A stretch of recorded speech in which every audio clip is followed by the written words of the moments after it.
Joining us for BBFA Support Session 2, Simbins and Law Changes. The session this evening should last between 45 minutes to an hour and will cover the FA regulations around Simbins, which should come into effect this season, and look at some of the other law changes that have been introduced by the FA and FIFA. Who are new to BBFA Support, it's a monthly series of online workshops that we are running to help club volunteers navigate running a grassroots football club, share some best practice, and then receive updates and support from the County FA. My name's Alistair Kay. I'm the Football Services Manager at Berks and Bucks, and I'm hosting these sessions across the course of the season with support from various colleagues as we go through the year. Just so everyone's aware, the webex and the procedures for this evening, except myself. If you have any questions, then please feel free to use the chat function. You can either send a message to everybody in the group, or you can do it one-on-one to myself privately. And if you are having difficulties with some of the audio connection, if you've connected by computer, you can always call in if it's easier. The details are on the calendar appointment, which is shared on a monthly basis, and the information is also on the screen right now. This evening, as I said, we'll look at temporary dismissals or Simbins. If you've attended a league meeting over the last 6 months or so, there is a fair chance that you may well have seen this presentation delivered by myself or one of my colleagues, Chris Penny, our investigations officer, or Lisa Ben, our referee development officer. What I'm going to run through this evening is been issued, prepared and issued to us by the Football Association. We were the County FA to deliver it to every single one of our leagues within the county. The reason for that is that it means that there's consistency across the country and everyone's receiving the same information. Hopefully, therefore, everybody will be equally up to speed and aware of the Simbin procedures. To that, we've also delivered this presentation now to referee associations across Berks and Bucks, as well as doing several open forums, culminating this evening in the online WebEx. The format of the agenda, as I said, is very much one that was issued by the FA, and it is actually a very good presentation. It kind of takes us through originally the background to Simbins and temporary dismissals, the authority of what gives the FA the authority to what is effectively the biggest law change that we've had. We look at pilot program that was run in the 2017-18 season, and then that moved forward into the 18-19 season. And then we'll look at Simbins in operation.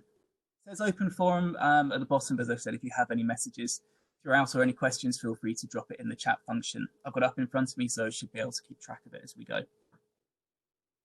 The presentation around Simbins, as I said, I will take a look at some of the other law changes that are coming in for the current season.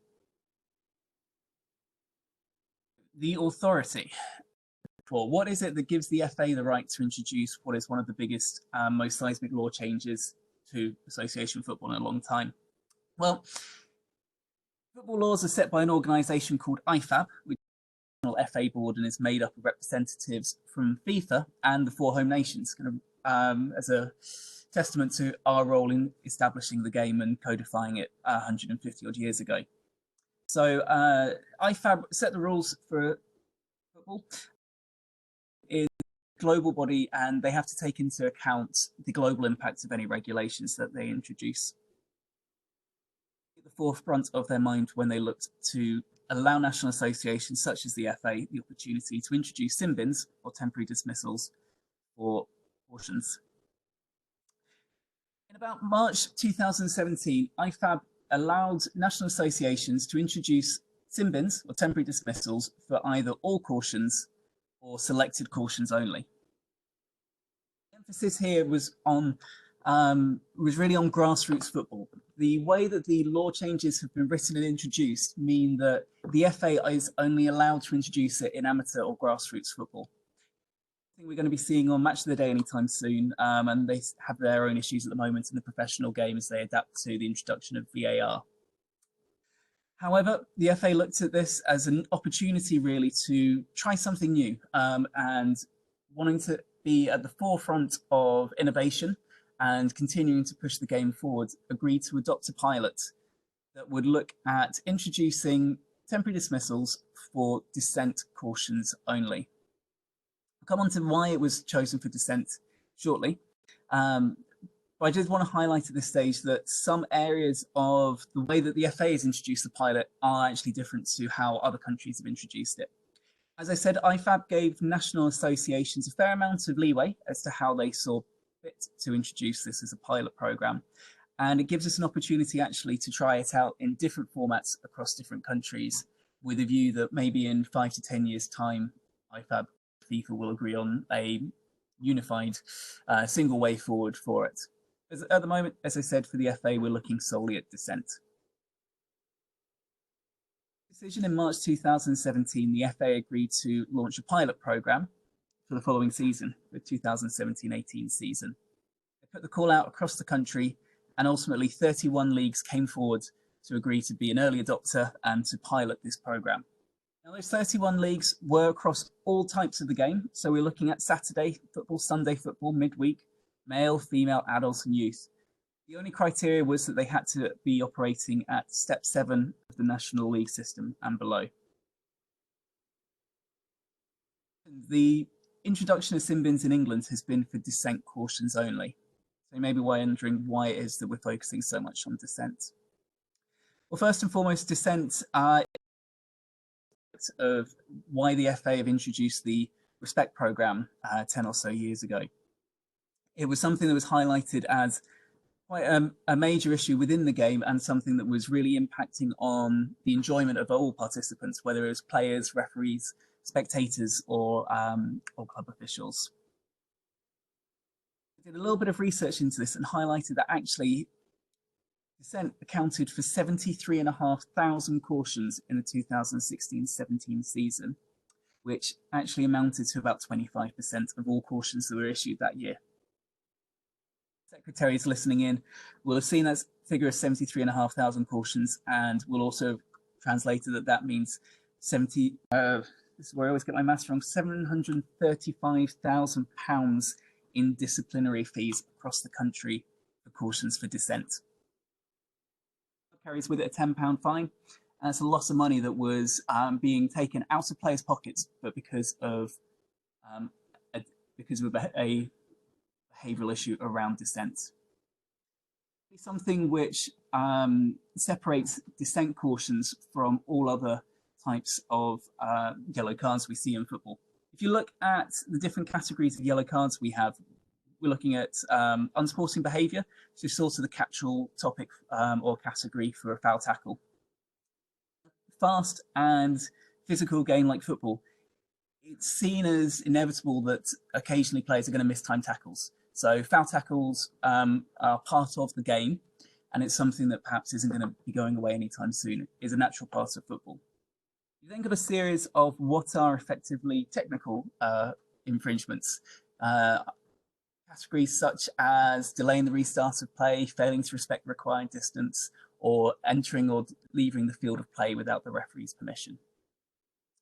And then you've got dissent. And dissent really is separate from everything else because it is a behavioural issue. It's a lack of respect from the player towards the authority of the referee and towards the referee in general. So it's something which the FA said actually isn't part of football, isn't part of sport. It's something that, if possible, shouldn't be here. It's something that they want to tackle head on and try and eradicate from the game. So it made sense to really try and focus on that. Pilot, as I said, was to decrease dissent, and in doing so, hopefully improve that match experience for everybody involved. With the introduction of this, there were some concerns that came across from referees, and any referees there who are listening in this evening may well have had one initial thought that went through their mind, which was that how on earth are we going to be able to control players if we've got 3, 4, 5, 6 different players in the sin bin at any one time? We had concerns from referees that they were going to have to suddenly go out and invest in multiple watches up and down each arm in order to be able to keep track of everybody. Fair enough. It is a valid. So the FA decided to do a little bit of research into this. They looked at over 135,000 cautions from that 2016-17 season. In that, they found that actually there's less than half a caution for dissent every single game. If you want to flip that around, that means there's a caution just over once every 2 matches. Something that's happening week in, week out on every single pitch up and down the country. Dissent does exist. Chances are that it's a slightly tastier game. There's a little bit more, tempers are a bit more frayed. There's a little bit more physicality going on. So actually, if there is dissent, there's a slight chance that there's more than one caution for dissent, but it's still nothing major. It's 1.356 cautions for dissent during that game.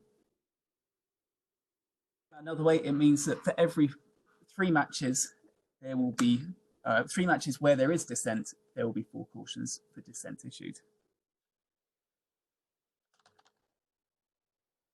And if you actually look at that further, fewer than 1% of matches have more than 3 cautions for dissent.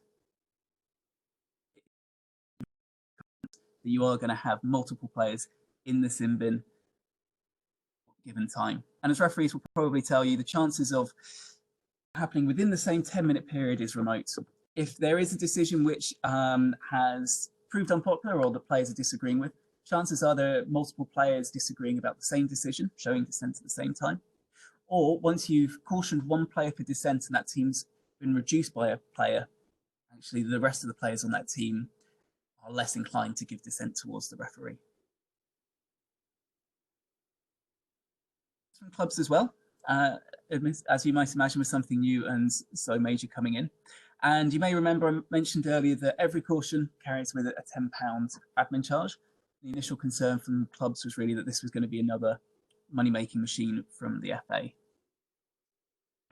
Sin bins really fits in with the FA's commitment to the Respect programme, and the FA is prepared to put their money where their mouth is on this occasion. It's something which they're committed to, and they actually agreed that going forward, a caution for dissent, which is dealt with through the sin bin process, actually they would remove that £10 admin fee. The principle behind that is that actually that punishment for that offence is being dealt with. Once they've served the 10 or 8 minutes within the sin bin, that punishment has been served and we can move forward. It has a much bigger impact on the player and on the team than if they'd received a £10 fine. Concern was that this isn't rugby, which is ironic as a concern when we're about to head into the Rugby World Cup in Japan in the next few weeks. But again, it's a valid concern. However, if we look at it from another point of view, sin bins have proved a massive success in rugby. If you look at the way that players treat referees and referees treat players in rugby, it's a massive difference compared to professional football. When you think of some of the biggest rugby players, you're looking at 6'10" players who are, £300 or so, towering over a referee. They'll be towering over him, but they will be deferential and referring to the referee as sir, and accept the decisions that are made on the field of play. So if there's an initiative such as sin bins, which has actually worked well in another sport and helps improve that relationship between players and match officials and that match experience for everybody involved, there is a little bit of a responsibility of football to see if it will work in our sport as well. Ultimately, learning from other sports is sensible for us here. The FA launched a pilot programme for the 2017-18 season. Some quite marked results. If we look over the course of that season, there's a 38% reduction in dissent across all leagues that took part in the programme. The reduction then on dismissals for players receiving a second caution in a game, and players receiving a straight red for insulting, offensive, or abusive language or behaviour. Really, by having the sin bins in place, it took the sting out of the tail of some of those incidents which could escalate to a straight red card. Satisfied just to sit on statistics, so went out and tried to get feedback from those involved as well, and conducted a survey among 1,400 participants. 72% of players wanted to see the sin bin programme continue. 7% of managers and coaches wanted to see it carry on. And perhaps less surprisingly, 84% of referees wanted to continue with the sin bin. Where there's football, Sky Sports isn't far behind. So Sky launched their own survey amongst referees who found that the one major change that referees wanted to see brought into grassroots football was the introduction of sin bins. The big thing that's come out of this pilot programme is that it gives players the opportunity to police themselves as they want to be playing with the full number of players on the pitch rather than have to spend 8 or 10 minutes, 1 or 2 men down as it would be. This was for the pilot season in 2017-18 season. Come on to how the pilot program extended in the 2018-19 season, but just to put in context, amongst those leagues that participated, they then saw a 36% reduction in dissent across all leagues. So it has been repeated as we've gone into the second year of this program. Another aspect that was really highlighted amongst this pilot program was that actually there's a fair amount of confusion out there as to what constitutes dissent. So I'm just going to recap that quickly before we carry on, because it is a major part of the program and is important we understand this. Dissent is covered under Law 12 of Association Football. Crucially here, it is in the opinion of the referee.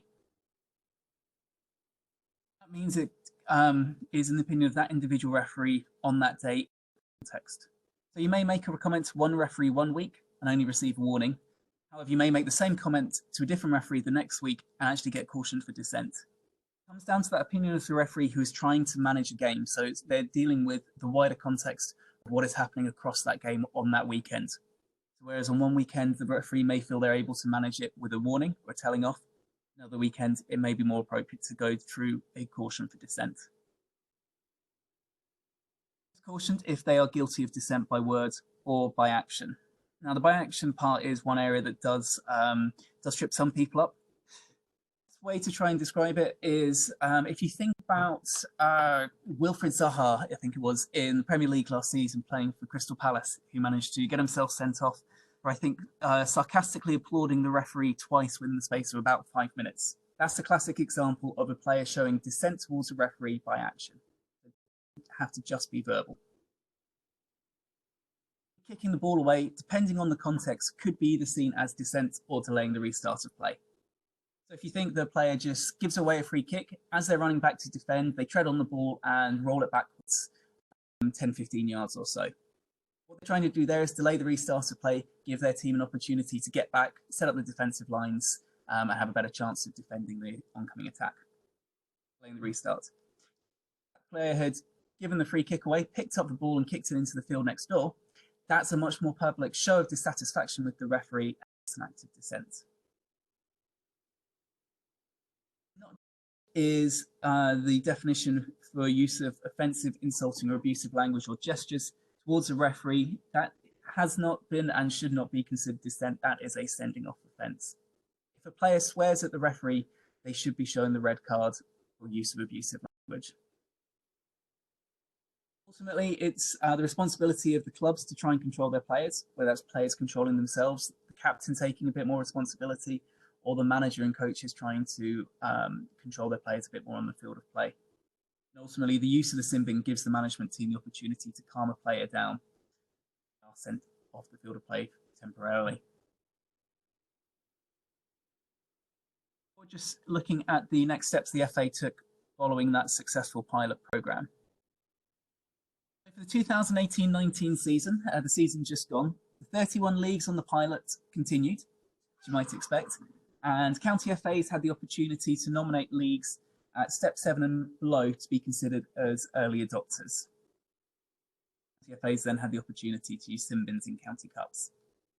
Now, within Berks and Buck, none of our leagues wanted to take on that opportunity at that stage to introduce sin bins, so we didn't have any early adopters. Because of this, we also didn't feel it was appropriate to try and introduce sin bins in the county cups, because from one week to the next, actually playing by different rules, and it would just cause more confusion. Two things. One, we haven't had the opportunity necessarily to pilot it ourselves and to get used to some of the issues which may arise as it becomes adopted. Equally, it's a benefit to us because it means everybody's moving forward at the same time. So as a county and as all of our leagues, we all adapt together on it.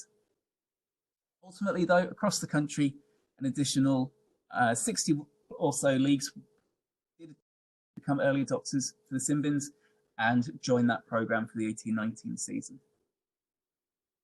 One law change which was introduced, which was that repeat offenders, so those players that commit multiple offences for dissent within a game, would get a 1 match ban and a £25 fine. Reason for that is that in the initial pilot season, a repeat offender, although they were taken out of the game and weren't allowed to take any further part that week, would be allowed to come back and play the following week. Now, if you compare that to a player that's committed 2 fouls and receives the £25 fine plus a £15 admin fee and a 1 match suspension, the FA looked at that and tried to decide, ultimately, is that fair? Is it fair on everybody involved?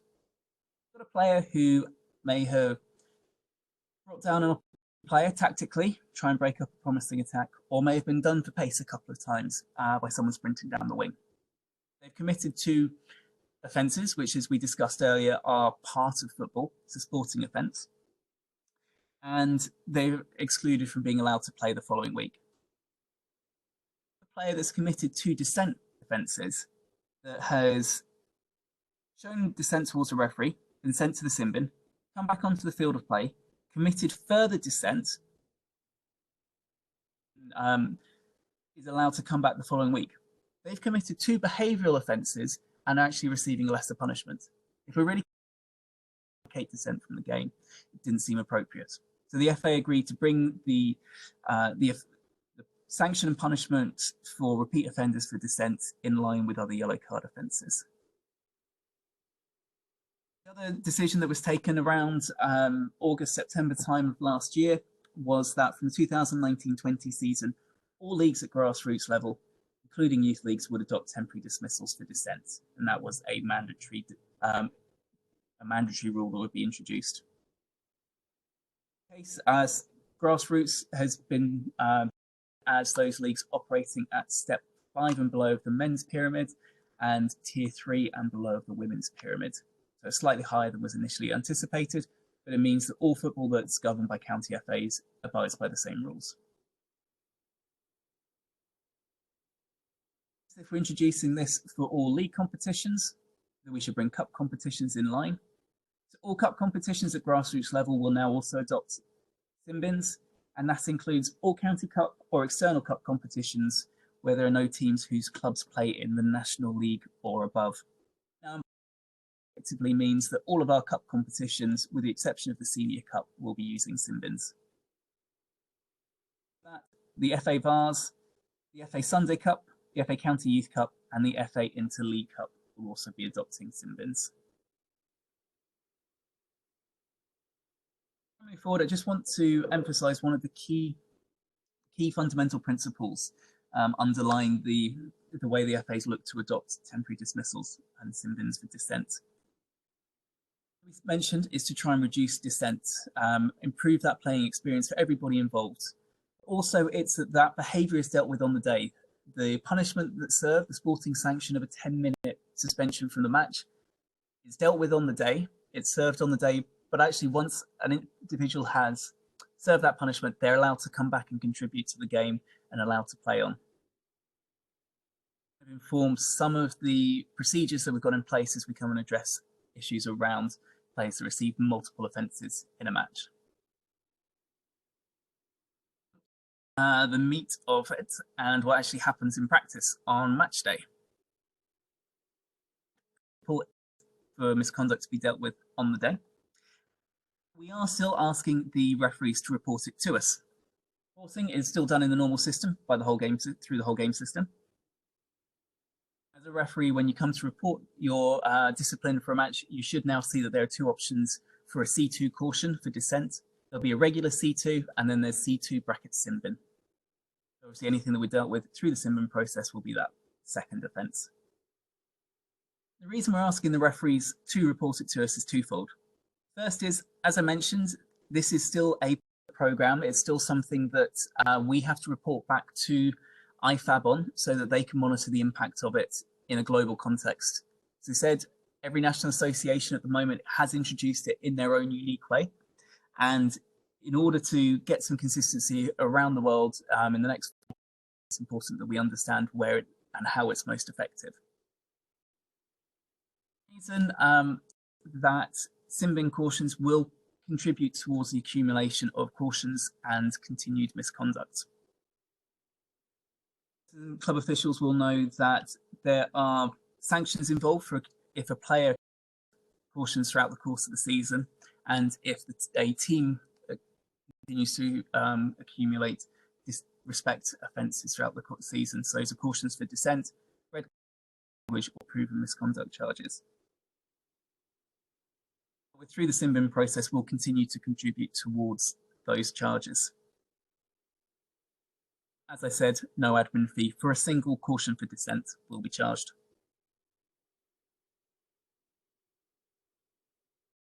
Going forward, for dissent, must be dealt with through the sin bin process. It only applies, however, to players on the field of play, so it does not apply to substitutes and it does not apply to coaching staff. Reason for that, doesn't apply to substitutes because there's actually no sporting sanction if we're saying that you can continue to play with 11 players on the field, however, you just can't bring this one individual on for 10 minutes. It doesn't have the same impact as reducing the team by a player. So if a substitute does commit a dissent towards a referee, the referee should still show them a regular yellow card for dissent and record it as a C2 caution. Cannot send a coach or a manager to the sin bin for 10 minutes. A coach or manager commits an act of dissent, they are now cautioned under the stage 1 warning process, which I will cover slightly later on. Now, there has been suggestion of a blue card being used, and I'm aware obviously it is used in small-sided football and futsal.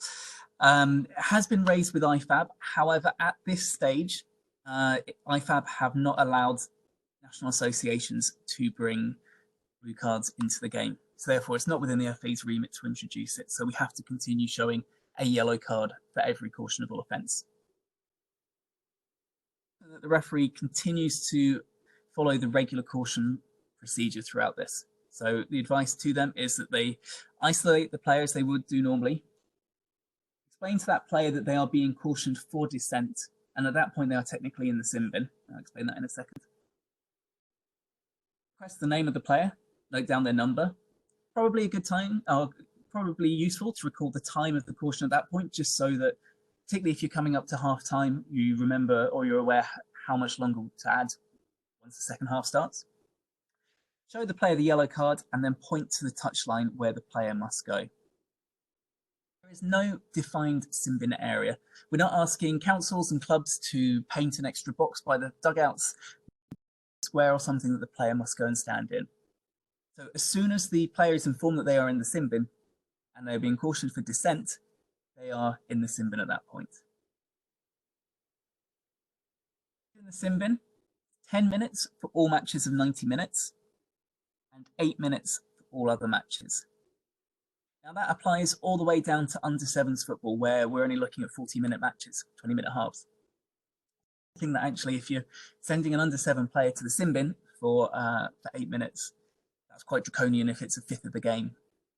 However, the response from the FA is very much that actually if there's a player that's 6-7 years old who is committing an act of dissent, actually it's still proportionate to play for a slightly longer period, as it has a slightly larger impact on them and is proportionate to the level of offence for that age. There is no designated area, so that player can sit in the dugout with the management and the subs. They're allowed to warm up if they want to, and that's important because we don't want them, particularly in the younger age groups, to get cold, for their muscles to tighten up and for them to risk injury. They're allowed to continue to warm up. The one piece of advice we would give to referees is it's probably not appropriate to ask them to suddenly run the line and become a club assistant for that 10 minutes. 8 or 10 minute period starts when play restarts. It doesn't start from the moment the referee blows for the foul that's caused the player to react or blows for a drop ball because the player's given them dissent. For that is we all know what players are like, and if it or from the moment the referee has pointed to the side of the field, that player is dropping down to tie a shoelace. He's walking 3 steps, he's taking his shin pads out. He's walking a bit further, he's swapping the armband with somebody. Before you know it, it's taken him a minute and a half to walk off the field. So that 8 or 10 minutes starts as soon as play restarts. Equally, the referee should include any lost time that is accumulated during that 8 or 10 minute period. Same principle, what we don't want is suddenly player's teammate to go down with quote unquote cramp for 4 minutes and soak up half of the sin bin time. The principle that would apply to adding any time at the end of a half. Where neutral assistants are appointed, they can assist with the timing, although I think, let's face it, there are going to be a couple of non-neutral assistants who are going to be helping the referee monitor the timing, and as soon as you hit 7, 8 or 9 minutes in the sin bin, I'm pretty sure that the coach are going to be requesting and pleading for him to be allowed to be brought back on. However, the referee has that final decision on when the player can return to play. Crucially, this does not need to be a stoppage in play. The referee, however, should only allow the player to return when the action has moved away from the technical areas where the player would be coming back on. Again, it's the same kind of process as if a player has gone off the field to receive medical treatment. Stoppage in play when that player comes back on, but as long as the ball is away from that area, the referee simply will put the player on. Saying, hopefully, the player in the sin bin can't be substituted during that sin bin period. If, however, the club wants to bring a substitute on to replace that player, they do have to wait until the first stoppage in play after that 8 or 10 minutes has elapsed and go through the formal substitute process.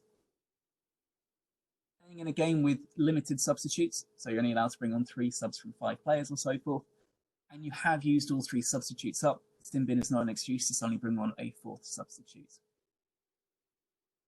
The original player that has been sin binned must be the player that returns to the field of play after that 10 minutes. The period in the sin bin has not expired at the end of the first half, continues through to the second half. Same applies if it runs over from full time into extra time to the next. So we're not asking coaches and managers to go up to the referee for the game and explain that Johnny's got another 3 minutes in the sin bin, Tom's got another 7, so please let us know when he can come back. Match is over, the slate is wiped clean and the player's allowed to start the next match. The sin bin has not expired at the end of extra time, however, and there are kicks from the penalty mark, can participate. Now, the reason behind that is that actually the match itself as an event has concluded, and the penalty kicks are a way of determining the outcome of a drawn match in a knockout situation. The player is still an active player in the game, hasn't been permanently excluded for a red card offence, so he is allowed to return and complete the penalties. At this point that there are no exceptions for goalkeepers. Hopefully that makes sense. If a goalkeeper commits an act of dissent, obviously the referee needs to stop play. The keeper will need to swap jerseys with an outfield player, who will then go in goal for the duration of that 10 minutes.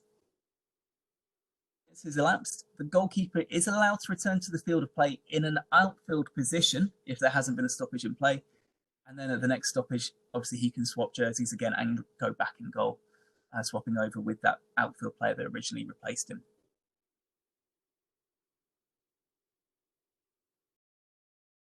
Where we get into the nitty-gritty, really, and what happens if there are repeat offences by a single player throughout the course of a match. Important at this point, I'd just like to ask everyone to keep an open mind.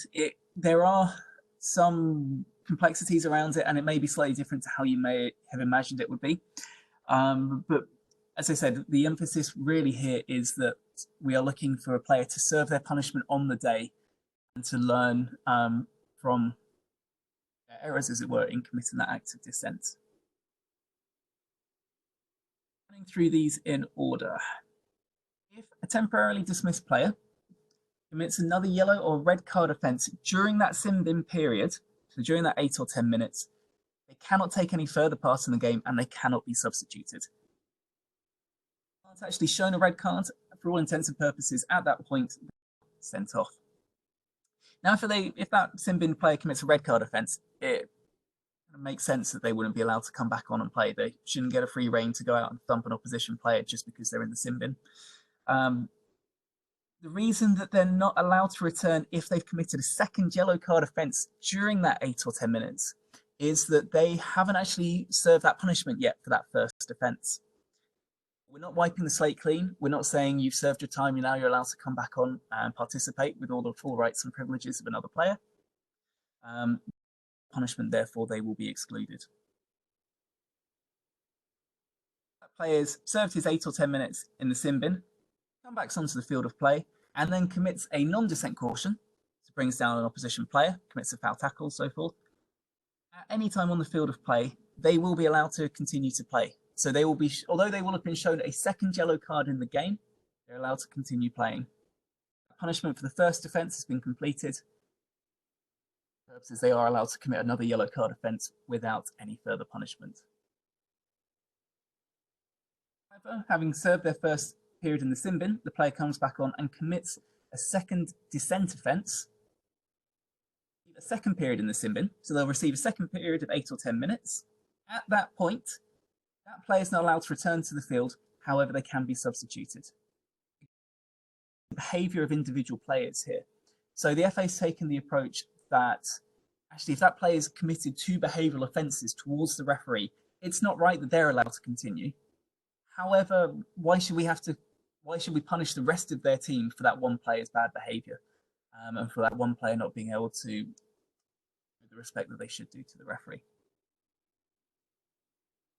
Player receives 2 dissent cautions and no other offences. After the second period in the sim bin, they can't continue, but they're allowed to be substituted. If in between those 2 dissent cautions, they've committed a non-dissent caution, so let's try and work this out. They've committed dissent, spent 10 minutes in the sim bin, come back onto the field of play, committed a foul tackle, received a yellow card, and then committed a second dissent offence. Well, at that stage, they've had 3 bites of the cherry. They are not allowed to continue. They're not actually shown a red card, but they will have to. They will be shown a third caution.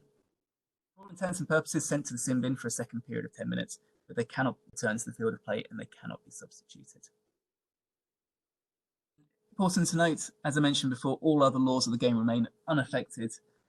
So if a player picks up 2 non-dissent cautions, they are still sent off. Never were, same as hopefully they will always be. The scenarios I just ran through, handily summarised in this lovely table on the screen. For those of you who have attended some of our meetings over the last 6 months, you will hopefully have received a sort of business card size crib sheet, which hopefully, I designed it, I hope it, condenses this into a slightly easier, more manageable guide. However, this table is downloadable from our website, has been sent to every league, so you are welcome to print it off, and we do encourage clubs to print it out and keep it in dressing rooms. Referees, if you haven't got a copy of the business card size guide, then please do contact us. We're sending them out with every registration card season, and we're happy to send out more as and when are needed. And we'll just run through these locally. I do want to make sure that the scenarios for the multiple offences are covered in depth and everybody is comfortable with them. Top line, see if I can get the mouse to work here. Single caution for dissent leads to a single period in the sim bin. For dissent, followed by a caution for a non-dissent action. We'll see the player spend the 10 minutes in the sim bin, come back onto the field of play, and they can at that point receive a second caution but are not sent off. At that point, then commit another yellow card offence, so another foul tackle. They will be sent off for a red card, with a red card for receiving 2 yellow cards in the game for an S7 offence.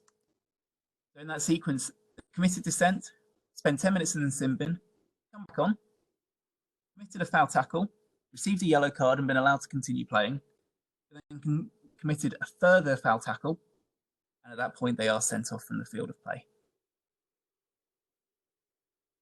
Players committed an act of dissent, and then comes back to the field of play and commits a second act of dissent. As before, they're sent to the sim bin for a second time, and once that period is expired, that player is not allowed to return to the field of play, but they can be substituted. The trickiest one to kind of get our heads around, and is the one that we anticipate causing some of the most confusion. Other options down here, so if a player commits an act of dissent, spends their 10 minutes in the sin bin, comes back on, commits a foul tackle. They receive their yellow card and are allowed to continue playing. And then they commit another act of dissent. At that point, 3 strikes and they're out. They are sent back to the sin bin, but they are not allowed to rejoin and they cannot be substituted. The options here just kind of reverse some of those offences. So a player commits a foul tackle, receives a yellow card. It's an act of dissent, but no further offences. In that instance, they're cautioned for the first offence. They're act of dissent and sent to the sin bin, but after that 8 or 10 minutes, they are allowed to return to the field of play. Once they've done that, commit another cautionable offence, so a foul tackle. At that point, they will receive the red card for an S7 offence. They come back onto the field of play after their first period in the sin bin and commit a further act of dissent. Again, that's their 3 strikes and they're out. Technically, it's the second period in the sin bin, but they cannot rejoin and they cannot be substituted after that. We've tried to get referees and clubs to get this logged in the head is really, there's 2 kind of cheats to trying to get through this and to trying to let it lodge in the memory. Is 3 strikes are out. Fair enough. If you commit 3 offences across both categories, you're no longer allowed to return to the field of play and you cannot be substituted. Beyond that, if you receive 2 cautions of the same type, again, you're not allowed to return to the field of play. So if you commit 2 dissent cautions, you're not allowed to return, and if you commit 2 non-dissent cautions, you're sent off and not allowed to return. The key thing to remember, as I stressed before, is that if a player receives 2 cautions for dissent, after a second 10-minute period in the sin bin, that player is not allowed to come back on, but they can be substituted.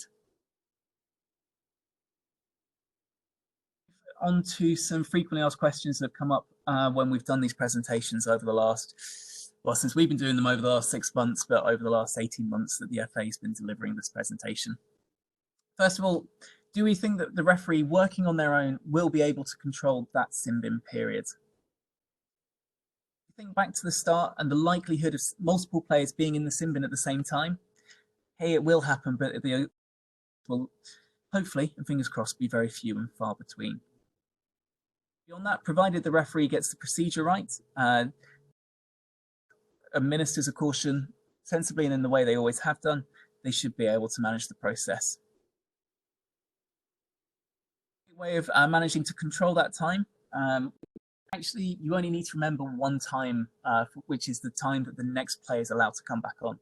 So let's say you do have one of those rare games where there are multiple cautions for dissent within that same 10-minute period. Players that have gone into the sin bin at 3 different times. The time you need to remember to look out for on your watch is that point that the next player onto the field of play. Don't worry about remembering all 3 times.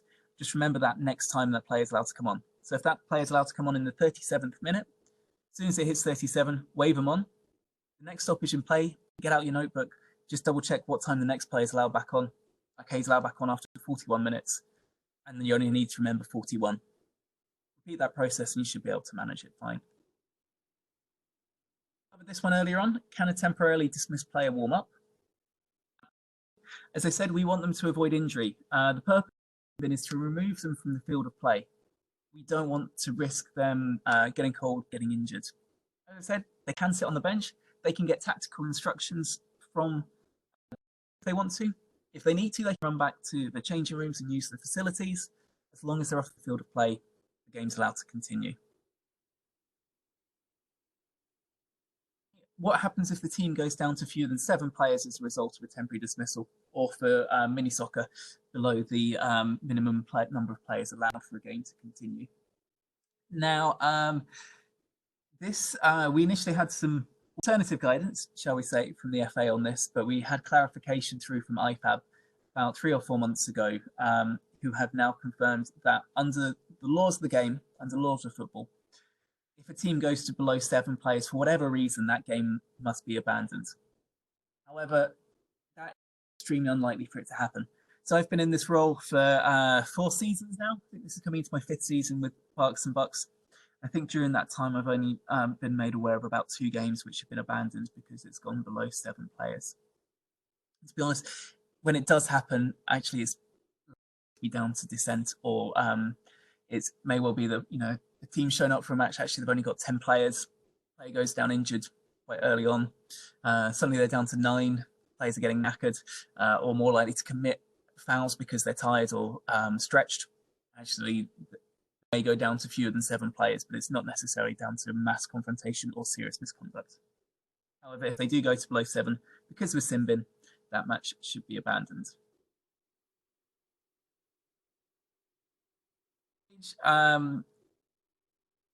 If there are any questions from the floor, if anybody would like to pop them in the chat. Equally, if you do want to ask a question, I can unmute you. Just let me know through the chat function.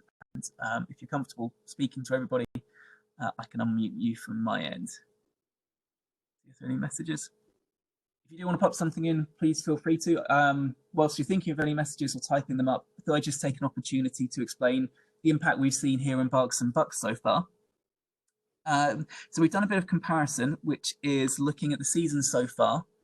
So from the 1st of July to the 8th of September for this season compared to last season. So by the 8th of September last season, we had 197 cautions for dissent. I didn't work out what percentage that is of all cases, but generally we hover around that 23-25%. 2019-20 season, so from 1st of July this year to the 8th of September, we've had a total of 66 cautions for dissent. We had a massive 67% reduction in dissent over those first few weeks of the season. I accept it's early days, and it may well be that not all leagues started by this stage last year have started now, so it is a bit of a false figure. However, it does show that we are beginning to see some impact of this. We've had 58 sin bin cautions administered so far this season, and 11 non-sin bin cautions, compared to 197 dissent cautions at this stage last year. So early indications are that everybody looks good. I can see I've got a message here from Julie, just asking, you say this is to be introduced this season. Should it be implemented in all games? Yes, absolutely. So this is now law. It is part of association football. It is the game. In all matches,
I believe I've got there. I see that a couple of people have lost sound. Can everybody still hear me? Somebody just put a message in the chat if you are able to hear me at this point. Ah, brilliant. Thank you very much, Phil. Appreciate that. Just go back a slide. I'm not quite sure what happened there. Notoriously fun internet access here at the County FA. We really do need support from coaches with those, particularly the volunteer referees that aren't registered and are club appointed. So if you do have referees that maybe aren't registered with the County FA, encourage them to register. They get a lot more support that way than with training. But if you do have parents and volunteers who regularly help out with, they have the opportunity to review this, review the presentation online, and please just talk through that process with them. We'll be able to, like I say, with coaches and referees working together, should be able to manage that across all levels of the game. I have a question, just working through some of the other questions. Is there a way to challenge a dissent caution? Yes, there is. They can be appealed on the grounds of mistaken identity. It is mistaken identity only. So if you do feel that a player has incorrectly been cautioned for dissent, and it should have been another player that actually committed that act, you can appeal that through the whole game system. What you cannot do is challenge it on the grounds that you don't believe that the comment or the action committed constituted dissent. Comment from Mike, assume all refs will have gone through training with regards to the new rules. Yes, it is a requirement for referees to have undergone the training, to have attended one of our either league meetings or referee association meetings. And we're confident that we have reached out and delivered the presentation now to all 1,100 odd referees we have registered in Berks and Bucks. Scrolling down through all the comments around the sounds, what training have referees undergone? Hopefully just covered that. Considered dissent with no caution. As I hopefully mentioned, you may have, hopefully it wasn't when the sound cut out. The sim bins do form part of it is at the referee's discretion what they interpret to constitute dissent and how they do it appropriate to manage that. As I said, a comment may receive a warning from one referee 1 week, and given the match situation, another referee may feel it more appropriate to caution them for dissent the next week. Individuals, referees, game management. Okay, I'll continue to monitor the as we go forward. So if you do have any more questions, please feel free to drop it in. Have a plan to move on, just cover some of the other laws of the game updates. I'm conscious there's a lot of team managers attending this evening that didn't attend the first BBFA support session we did a month ago. If you did dial in a month ago, this is the same information that was presented at that time to you whether you want to stay and see it again.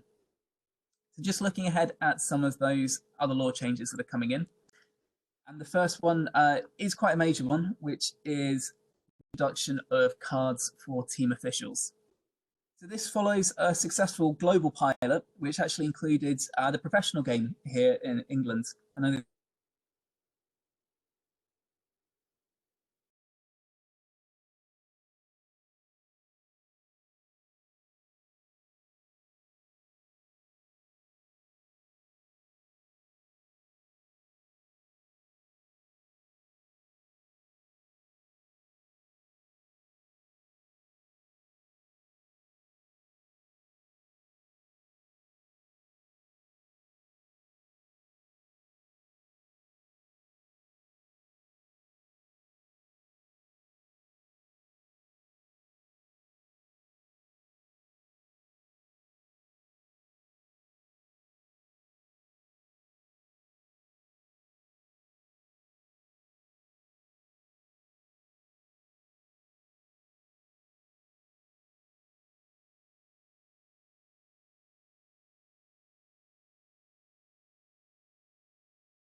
4 o'clock.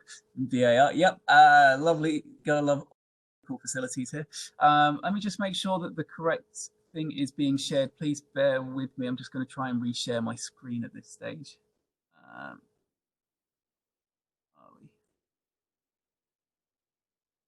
Okay, for those of you who have stuck with me through this, do again for the technical issues we've suffered this evening.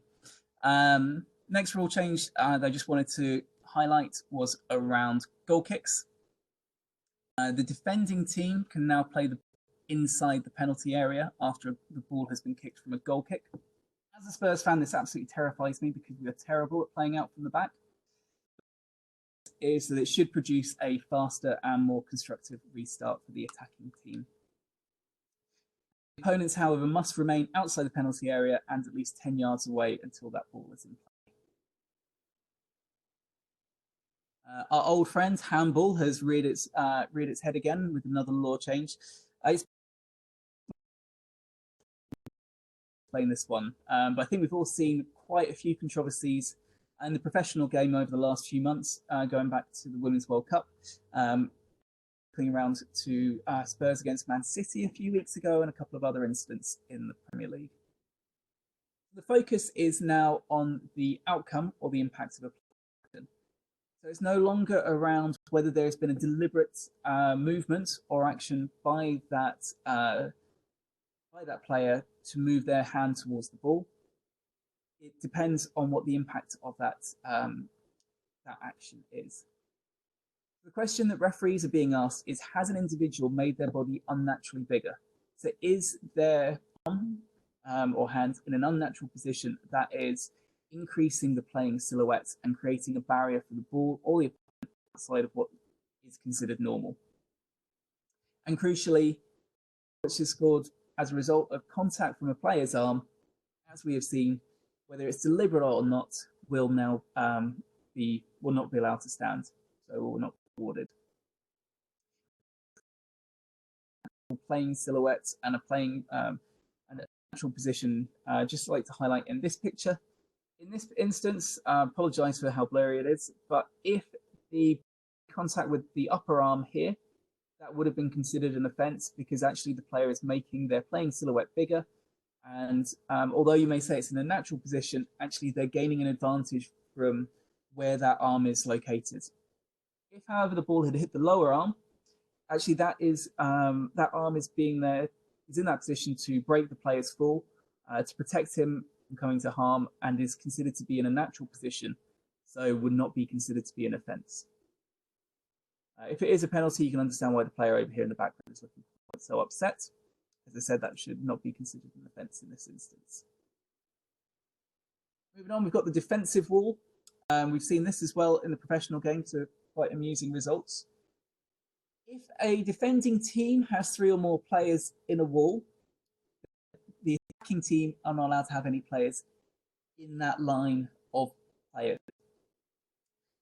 The attacking team must be at least 1 metre from the wall. So what we have actually seen is that the attacking team have now started creating a second wall about 9 metres away or 9 yards away from the ball, and standing directly in front of the defending wall. As it stands, that is perfectly legal, so it is not considered an offence. The reason why this rule's been introduced is that it was deemed that there's no legitimate tactical reason for having attacking players in and amongst defending players in the defensive wall. And actually their presence was often causing confrontation, and it was making it harder for referees to manage the situation. They felt it was appropriate to actually remove those attacking players from that wall. If there is an attacking player within 1 metre of the wall, when the free kick is taken, they will be penalised with an indirect free kick to the defending team.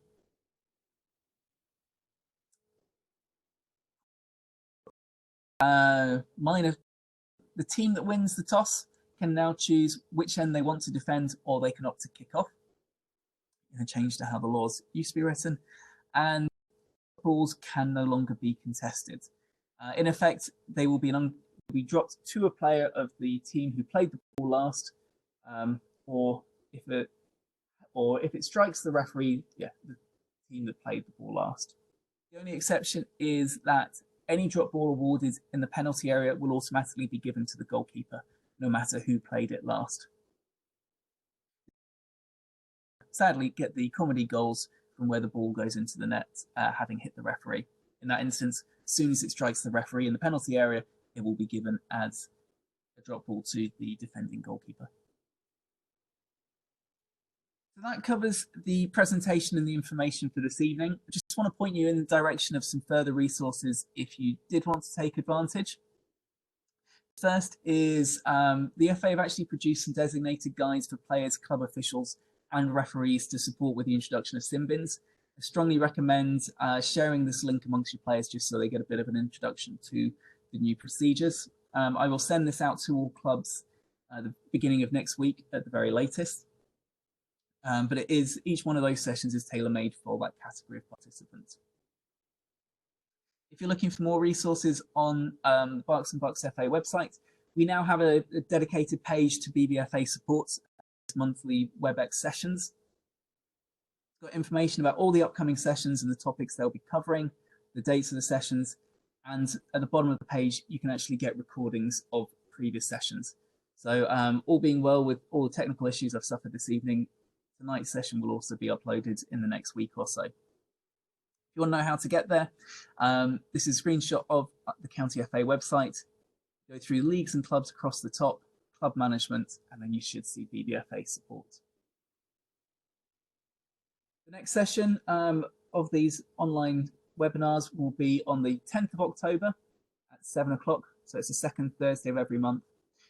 Session we're looking to complete these first 3 sessions and complete the disciplinary procedures with a review of the FA misconduct process. So this is where players or club officials or clubs as organisations may receive misconduct charges from the County FA. So we'll talk you through what those look like and how they're administered and what the opportunities are in terms of responding to those cases and what happens next. Everyone's still back on and hopefully the issues we had earlier on have resolved themselves.